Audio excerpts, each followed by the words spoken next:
explain this character for me. He is not a witch hunter. No. He is a keeper of the witch hunter, if you will. Yeah, he's a priest. He's a priest in a long line of priests that are tasked with serving Calder the Witch Hunter, Vin Diesel's character.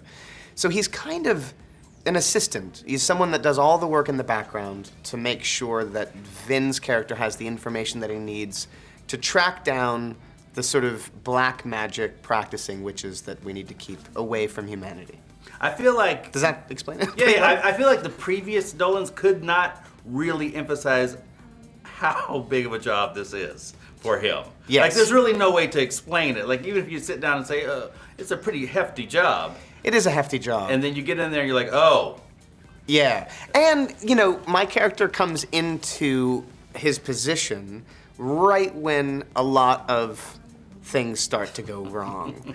So it probably would have been a relatively easy thing and almost uneventful initially, but as soon as he comes into position, there's rumblings that the Witch Queen is alive again and all hell's about to break loose. Now, you're used to kind of like this epic scale production. How is this different, or was it different than any of the other stuff you've done? Relatively similar. I think what was nice about this film is, by and large, we were working with practical elements. So there's obviously a lot of CG in the film.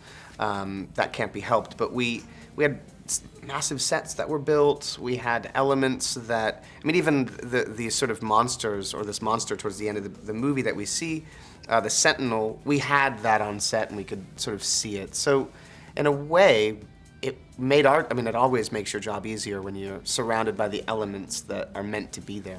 And Vin is not only the witch hunter, he's one of the producers on the film. Yes. Like, what was that relationship like, and did you see him in the producer element? Not really. He felt like the actor Vin. I think, you know, he's very much a part of the creative process. I'm used to that. I think, you know, I love a collaboration, and I love when there's a group of people that are all working together to make something even better. So there were certainly discussions about, you know, the script and scenes as we were going along, how to make them better. So he was very involved in that regard. What was it in particular about the character that you liked that made you want to jump on board? My character is not quite all that he seems, and I think that was interesting to me.